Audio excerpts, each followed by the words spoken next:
All right. Good morning, good afternoon, good evening, good night, whatever time it is in the cosmos, whenever this video is finding you. There, today, whatever that means for you there. Welcome to Kai Chi Alchemy. You can call me Katchi. This is a space of love, y'all. Welcome or welcome back. I want to thank y'all for showing up. Thank you for co-creating community with me. Thank you for all of that engagement, all the likes and the shares and the comments and all the things. I hope that you're having a wonderful day so far. I almost didn't show up to this video today, but I knew that it wouldn't be ideal if I put it off till later. So here we are. Today I'm going to be doing a Sacred Sites Oracle reading. It feels right. Right now I think it's like the first day or something of the Mercury retrograde in Cancer right now. It's not a really intense, challenging, negative type of Mercury retrograde necessarily, but it's always a time of reflection and like reorganization and reconsidering things and shifts, changes, reflection of some sort or another.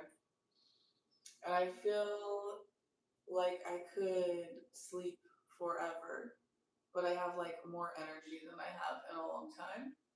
I feel like there's several things in my life that have been kind of waiting on some kind of resolution or movement or like shift or understanding and it did all at once hit in the most beautifully positive and supportive and nourishing and pleasantly surprising way, as well as the most heartbreaking and frustrating and kind of way, like simultaneously. Not even that there's lots of different things going on in my life that are all these different extremes, but literally within each relationship and scenario and situation that I'm dealing with, there is that duality present in those relationships, in those experiences, in those interactions. And it's so positive and it's so painful at the same time, which has been interesting to figure out how to hold and everything, Hello.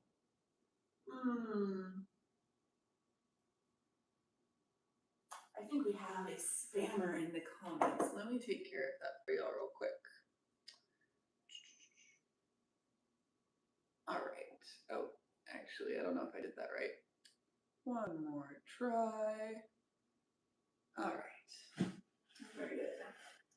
So, in any case, Mercury retrograde in Cancer. It is Cancer season. Lots of reflection around home and heart space and stuff, which I guess makes sense considering everything we were just discussing. Let me grab this Sacred Sites Oracle deck that we're going to be reading from today. If you have not seen it before, this is what it looks like. How has this Mercury retrograde been doing for you guys? Have you had any kind of similar experiences of shift and change and clarity in simultaneously,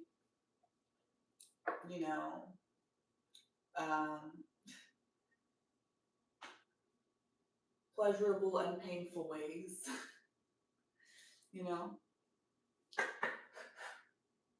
It's like things can start processing finally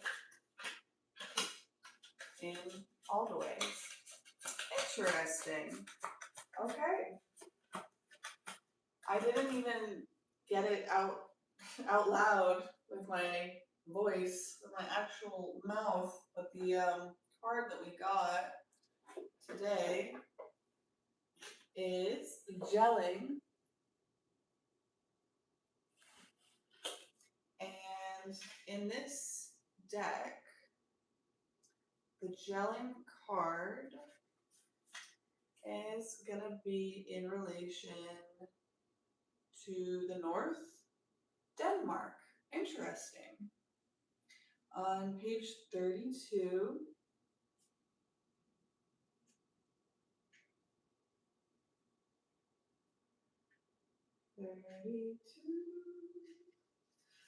yeah, and I think that this is right after the New Grange. And for some reason, when I pulled out the Jelling card, that the New Grange card was the one that I saw in my mind's eye initially. New Grange is from County Meath, Ireland, and the focus was on illumination. You may want to check out that video, I guess, if it feels pertinent to you. But the energy focus for gelling itself is transition, which is very interesting. We were just talking about that. Moving into Mercury retrograde, experiencing shifts and transitions, not necessarily positive or negative, but the actual energy of transition. I can't think of a better word to embody that energy, honestly. So in the lower world, in the past position, it says here on this card, Odin, the god of shamans, is seen riding his 8-legged spirit horse, Sleipnir, who has the ability to venture into the underworld. Odin is one of the first of the male Aesir gods and the father of many, including Thor, the god of thunder, whose hammer was rival to the cross of Christ in medieval Scandinavia. In those days, it was believed that thunderclaps were the sound of mighty Thor using his hammer in anger, and they were respectfully feared, as too was the underworld. Today, both are still sometimes feared, but neither are revered. What has caused you to be afraid in the past? Today, both are still sometimes feared, but neither are revered. What has caused you to be afraid in the past? Acknowledge your fears. They are no longer welcome on the path you walk. Make a list of your fears. How realistic are they? Have they served any purpose? For example, allowing you to stay within familiar and comforting patterns of behavior. Make the sacrifices that are necessary in order to remove these unwanted companions from your journey. Yeah, that's so funny that they say that. It is absolutely the fears that I have been working to get to know and have made choices to like step past that have brought those pleasurable and painful experiences of clarity and transition.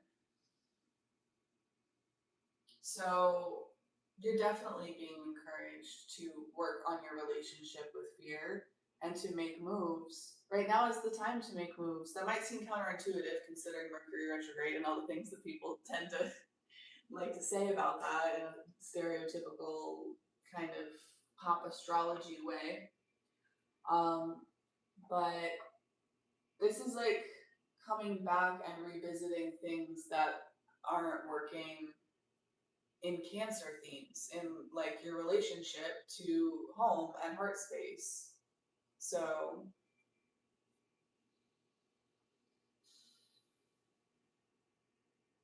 you're either going to be thrown into a situation that like forces you to work through those fears and shadows in an unpleasant, uncomfortable way where you're forced to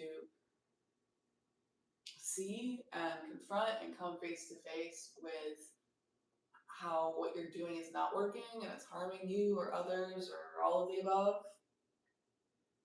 Or you're going to choose to move from a place outside of that fear that you've gotten to know really well. And that is going to bring in new lessons instead of kind of having you looped in and repeating the same lessons as before. So what you're moving into now, if you let go of the fear, is not necessarily going to be successful or victorious the way you would think of it in the end, but it will definitely be a new set of lessons. It will definitely be moving from a new space that is not the same old patterns that you have been working to get yourself up and out of this whole time. You know what I mean? So Jelling here, this is the horse that Odin was riding, right? Usually in the past, there's something about the bottom of the card. And then in the middle world, in the present, here in the middle, it says contemplate the two burial mounds and rune inscribed stones on the card. One stone at Jelling was dedicated to the 10th century by King Harold Bluetooth's father, Gorm the Old, to his wife, Thyra. The other, inscribed by Harold in honor of his parents, describes the Christianization of the Danes. Despite this Christian message, these stones represent the wisdom of the old ways and the secrets of ancient divination still available to us today. Harold's conversion may have been for pragmatic reasons. His life brought together pagan and Christian ways of being, as well as considerations of religion versus the practicalities of rulership. In your life, do you need to change from one way of thinking to another? Is there something in your life that you are afraid of bringing into the open? Have you agreed to something that is not your truth to protect yourself and others or to keep the peace? This is a time of transition or seeing the world from a new perspective.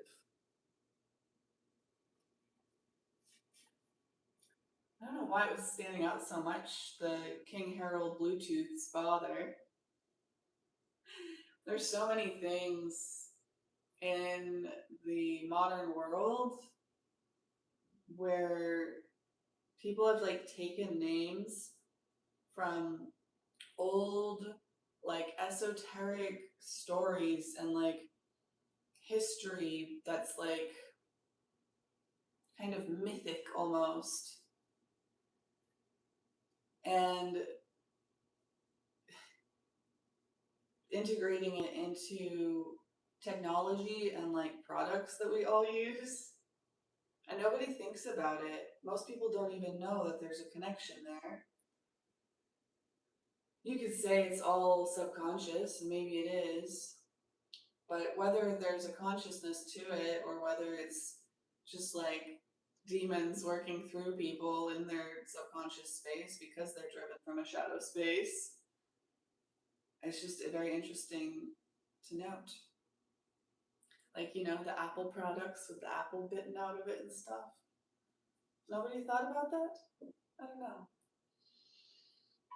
Well, if you weren't thinking about something consciously before, you are now. You're asking questions, you're reflecting on things, you're moving past the fears, and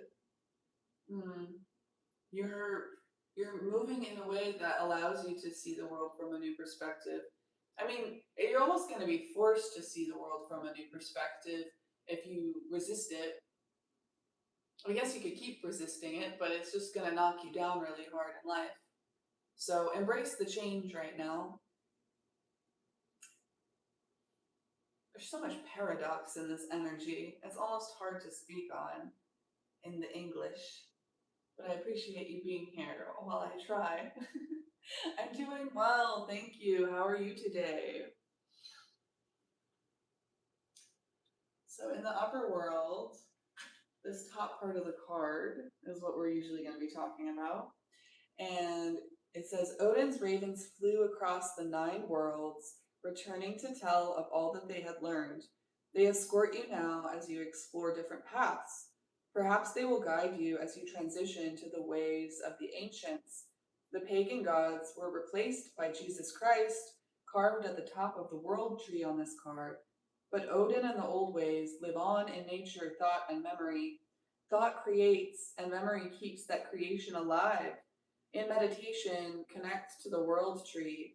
Slide down to its roots and question your beliefs. Are they actually yours, or were they handed down to you by parents, by your parents, from their parents? How strong are your roots? Wow, that's interesting. So it's almost talking about roots being like a positive and a negative paradox, both and, right? You need to question what has been handed down to you and make sure that it's aligned with where you are and what you need and who you are now. But also, there is something positive and beneficial about being connected to your roots, being connected to a pattern, being connected to a lineage. So, whether you have a strong connection to your roots or a very weak connection to your roots, if that's just something to be contemplating right now. Home, heart space, family, love.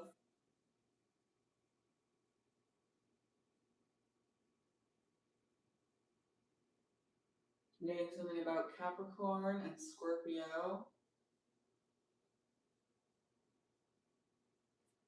And, it's interesting that they also mention the relationship, like the coexistent, co supportive relationship of Christ and um, the old ways, the old gods, what does it say? Like, yeah,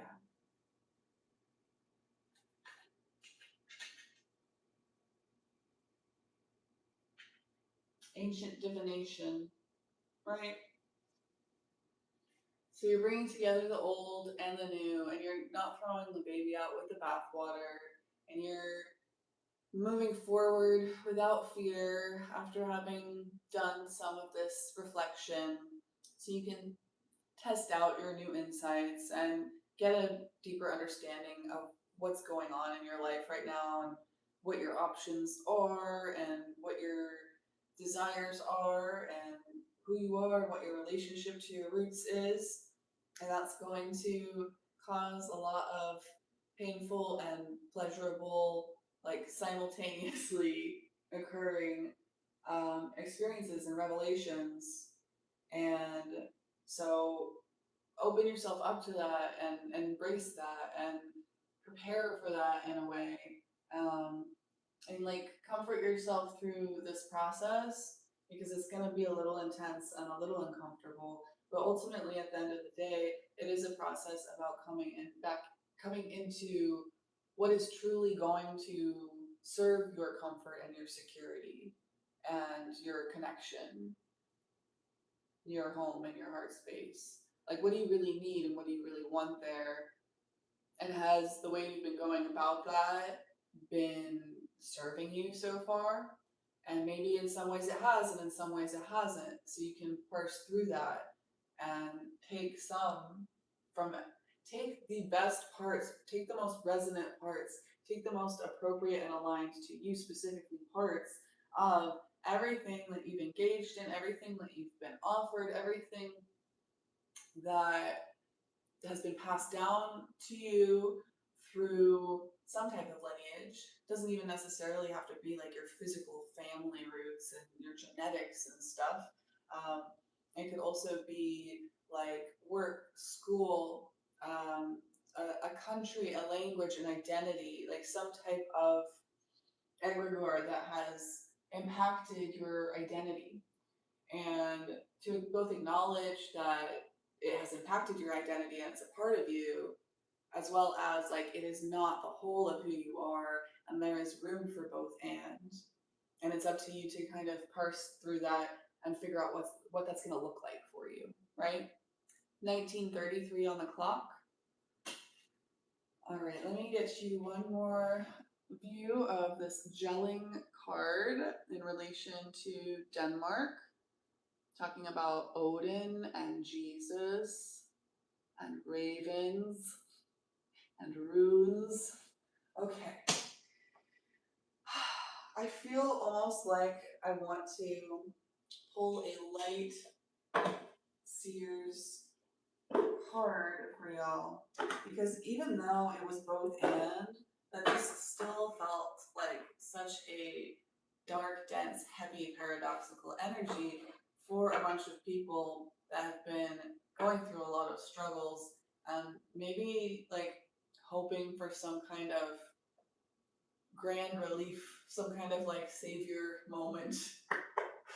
And so it is like grounding and clarifying and relieving to be meeting reality on its own terms and like seeing things for what it is, being able to put your energy into that and less so into fantasy or escapism.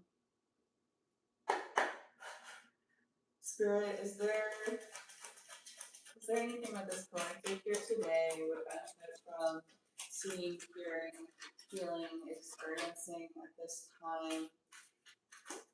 What do they need to focus on in order to maximize the potential, the positive potential of the energies that we're moving through right now? Please and thank you, thank you, thank you. I got the Ace of Swords. This card, interestingly enough, reminds me very much of the cover of the second edition of Book 8 of the Ringing Cedars of Russia series called The New Civilization. You are being called to initiate a new civilization with the power of your clarity, with the power of your truth. You're going inward in order to expand. You're going inward in order to share a more true truth with the world. The more direct and honest and genuine you can be about who you are and what you need and where you're coming from, the more resonant and aligned and useful that will be out in the world. So if you want to serve the world, if you want to feel good, if you want to feel like you're benefiting others and you're benefiting yourself and your energy is being poured into the directions that are like mutually beneficial and regenerative and co-creative, then you have to figure out what is true for you and you have to move from that place. And if what is true for you is that you're so afraid and you're so ashamed and you're so tired and like that's okay too.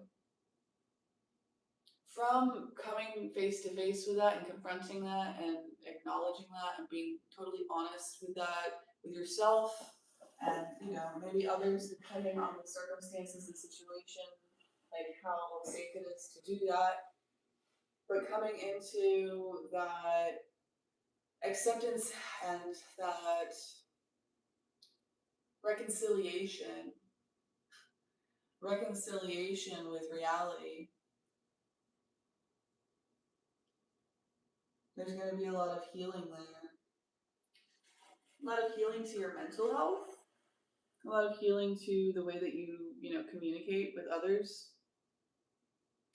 a lot of healing in the way that you make decisions, a lot of healing in the way that you express yourself.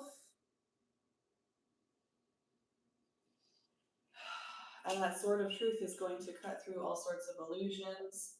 It's going to be intense and it's going to be maybe disorienting, but in a positive sense, because we're creating a new world and you're not going to understand it at first. It's like a newborn baby in a bright room. What is this? 24:24 on the clock? All right.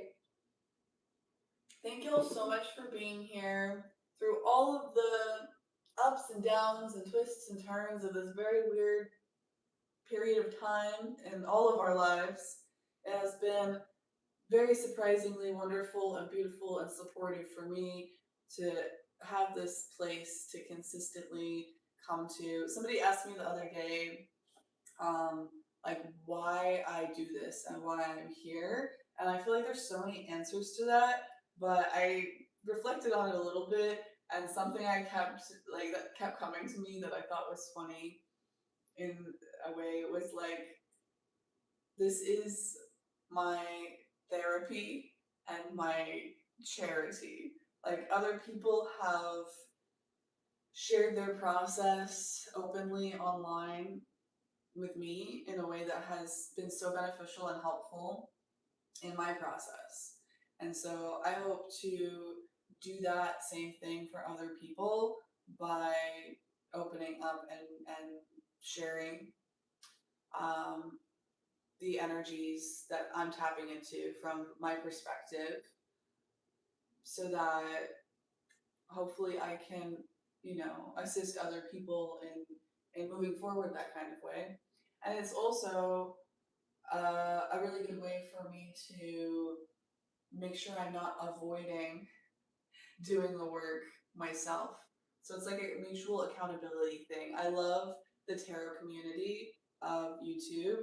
I feel like we all read each other's cards, we all read each other's messages, and we're able to create this kind of like supportive community for people that generally struggle a little bit to connect and communicate with the people in their general day-to-day life and their physical reality.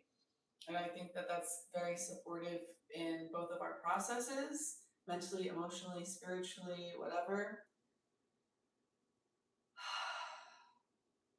But I think it's also like contributing to the energy of the collective as a whole. I think that we're doing something very impactful on the 3D by getting together in the 5D and sifting through all of our shadow things that are a lot harder to see without mirrors, right? So I guess that's what tarot is beautiful for, is you hear somebody explain something and speak on something in a way where you're like, oh, that hits, that resonates, that's what I've been trying to find. That's what I've been trying to say. It's not something I felt, but it's something I haven't figured out how to communicate. And so I think that it really speeds up this process and this evolution at a time where we very much need all hands on deck. We need everybody fully engaged in their life and in their growth and in their service and in their self-care and all of the things. Miles! Aw, I do have to go. 26:06 on the clock.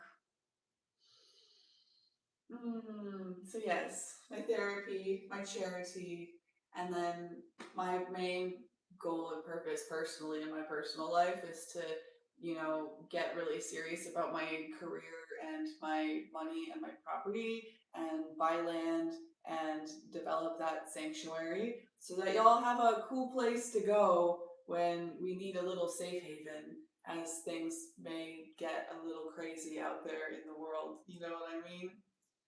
Thank you, dude. I don't know if you've been here the whole time, but it has been a rough couple of days, a rough couple of weeks. But, um, having this space and having these people helps me to consistently, day to day, remember that it's all serving a greater cause. And when I look back into my past, I see that everything that worked out the way that it did happened that way in a way that actually like supported what I needed. Rejection is protection, all of that. You know what I mean? One day at a time. Exactly. One day at a time. You got this. And you've got this as long as you stay committed to your truth.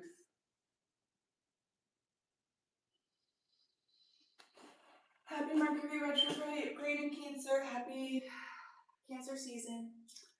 I hope you have a beautiful rest of your day.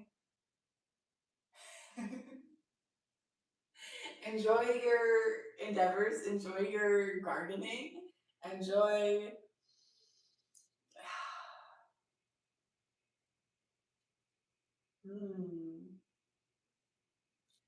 I mean, enjoy the intensity that is presented to you today, whatever kind that is. And I hope you sleep really good tonight, because I think we're all going to need it.